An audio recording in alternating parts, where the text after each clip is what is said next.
Thanks for joining us for NBC5 In Depth. I'm Brian Colleran. It's hard to argue that the highlight of this winter wasn't last month's Olympic Games in Italy and rooting on all our local athletes, including Vermont's own Ben Ogden. I caught up with him recently after he captured 2 silver medals in men's cross-country skiing, ending a 50-year drought on the medal podium for American men. My expectations going in were kind of like, I was hopeful that it would be a more normal ski racing experience than my last Olympics in Beijing, China, which was at the height of COVID and just like a really unusual experience. And I think in my reflections from that, it really just didn't feel like a ski race at any point. And I feel like, I've been ski racing my entire life and that's what I'm good at. And I think in Beijing, I lost a little bit of the sort of I lost a little bit of the edge because I just was like so in awe of everything that was going on around me and just like kind of caught up in the whole thing. So my goal looking at this Olympics was to try and just treat it like a ski race. And thankfully, like the timing and location made that a little bit simpler. Yeah. Did you get a sense during your qualifying times that you would be in the mix there in the individual sprint? Yeah, for sure. I mean, I've been competitive in the sprints for many years or a couple of years now. But it's still, I'm not an everyday type guy. It's sort of like a few things. The stars have to kind of align. Like the fitness has to be there, and the skis have to be good, and the tactics have to be good, and everything else. So, I certainly felt confident in terms of my abilities, but nothing was set in stone. And my goals going into the Olympics were to try and take a medal, but primarily that was focused on the team sprint. That was where I felt the biggest opportunity lied. So yeah, I mean, obviously was gunning for the relay and the individual sprint as well, but that was kind of where my head was at. With the individual sprint, when did you realize that you were in the mix to medal? I mean, it's a good question. I think the way that the sprints work, for those that don't know, is you have a qualifying round and then you have a series of heats as you go, like a semifinal, quarterfinal, and a final. And for me, like I wouldn't say struggled, but I've worked mentally on like staying present and staying like in the moment through the entirety of a sprint day, because it can be really easy to respond to whatever's going on and sort of consider your day finished or get satisfied or something like that. So like if you get beat in a quarterfinal but still advance, I have been training myself to like think of that as just like a blank slate in the semifinal, and the fact that I got beat in the quarterfinal made no difference. So, and I think that it goes both ways too. So it's like when the day is going well, you also have to like not get complacent, not get satisfied, not get comfortable. Like every race is a new battle. And for me at the Olympics this year, I was lucky enough to be in a position where the day was going really well. Like the qualifier was good, the quarterfinal was good, semifinal was good. So, but I really focused on like not allowing myself to like feel like I'd accomplished anything until like I was over the finish line in the end of the final. So that was like really when it hit me, I would say. And that feeling was like nothing you've ever experienced before, probably. It was seriously intense. Like it was so relieving and like so, I don't know, it was just so much of, I don't know, I've thought about that moment for like 4 years now, and I've raced on this course a lot and I've been able to picture exactly like how it would feel, or try and put myself in that headspace during training and during other races. And it's just, you think you're prepared for it, but then when it happened, it was pretty astonishing. I mean, I had my mom up in the stands watching, and I looked up and waved to her and like took the American flag, and I just like didn't really know what to think. It was just so incredible. And then the next 24 hours that followed were just like this crazy whirlwind that was so fun. So did you know the history behind it? I mean, the fact that it had been 50 years and it had been, Bill Koch, who's a family friend of yours, who's like backyard, was it his backyard that you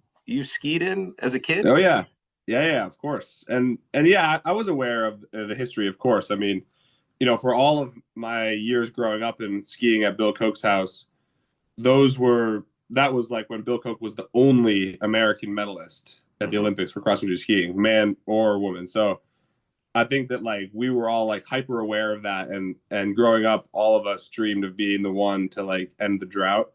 And of course, in 2018, Jesse and Keegan Randall ended the drought for the greater team with their team sprint victory in Pyeongchang, which was awesome. But then ever since then, it's been like a lot of success on the women's side, and the men have still been like working their way up. And I think that, yeah, there was a lot of belief over the last few years or the last 10 years that like this group of guys born in 2000 or 2001, for which I'm a part of, like could be the group to end it on the men's side too. But, it's like I said, you still have to have a lot of things come together on the right day. And to be able to be the one to like, to get it done was just so thrilling. And I cannot wait to go home to Peru and show the medal to Bill and just talk about the good old days. And man, it's going to be great.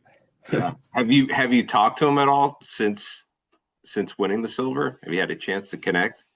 Yeah. We talked on the phone. We've texted back and forth a handful of times, and we talked on the phone shortly after the silver. And man, it was awesome. I mean, he's a very quiet, reserved guy, and that's how I've known him for most of my life. But boy, on the phone, it felt like I was talking to a different person. I mean, he was so excited, and that was like probably the moment when the like importance of the achievement really hit me. Like just talking with Bill and hearing how proud he was of me and how happy he was that another medal is going to come home to Vermont, and like all this stuff, and how much fun he had watching the race. Like that to me was the ultimate pat on the back after like a spectacular day. So yeah, it was pretty cool. And having mom had to be extra special, right? Yeah, absolutely. I got to give her a big hug afterward. And, she's been sort of this just like unconditional cheerleader in my life.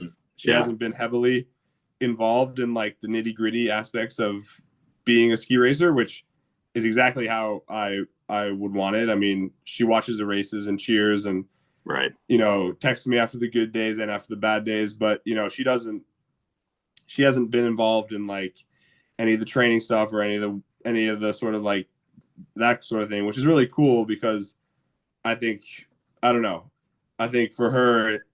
us to share that moment was just like really special because neither of us felt like it was, I didn't feel like she expected it of me, and I know that, vice versa. So I don't know. It was just like a really special, like pure joy. Nobody was like, oh, like relieved or whatever. So it was pretty cool. So you're on this high for like, 24 hours, 36, it keeps going.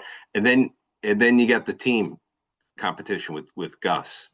I mean, first of all, watching those exchanges, gives me the heebie-jeebies. Like, how does it, like, you guys actually have a strategy, right? When you're doing the exchange?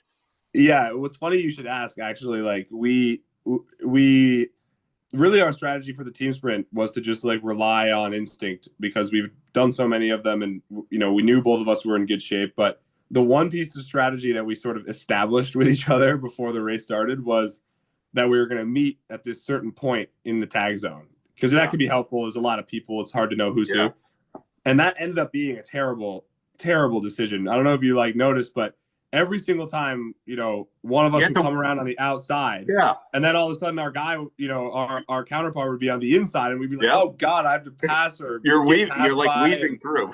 Yeah. We're like weaving through all these people, and it was just so bad. And I honestly can't believe we didn't have a crash or a broken pole or anything. But it was funny. Like once the race got going, I think both of us had this thought of like, oh my God, we need to be at a different point in the tag zone. But if I'm the one to move, is he gonna find me? So we ended up just leaving it, and it worked out fine. But it was pretty intense. And to win the silver, like to win it, I mean, just what was that like? It was, I mean, I've been saying how like from my perspective personally, Gus and I were rooming together for the Olympics, and I came home after the individual. And, I've known and raced with Gus for 10 plus years, and we've been really close friends on the World Cup for the last couple of years. And he had a tough day in the individual sprint, and I was just thinking about like our relationship and thinking about him and how much like that would mean to him, and how cool it would be to do it together. Like doing all these interviews and stuff alone, it's kind of like not as fun as when you have your buddy right there. So after I got back, I was just like, man, we're gonna hit that team sprint hard, and we're gonna get it done for sure. And that was like when I was still riding the high from the individual, and then as the days went on, I kind of was like, oh God, it's a bit stressful. Time to put your money where your mouth is a little bit. Yeah. And I was nervous before that race for sure, because I really wanted to just get it done together.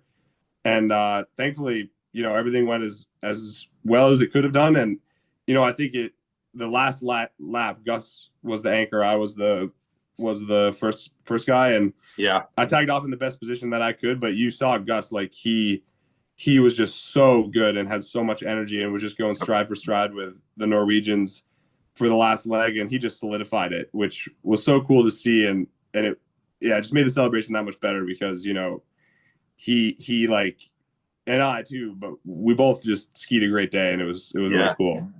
And you could tell what it meant to the two of you as he crossed the finish line. You were there, and you guys hugged it out. It was one of those moments. Oh yeah, I mean, it was spectacular, and I knew that I just knew how huge the team event was going to be for American skiing. And like from my perspective, I was psyched to just prove that like the one medal wasn't a fluke. Like I was really there. And for Gus's perspective, like taking home some hardware to Alaska, where there's a huge community of cross country skiers, and just helping use that to like build a platform and just like get people excited about skiing. It's just so spectacular, and couldn't have been any better.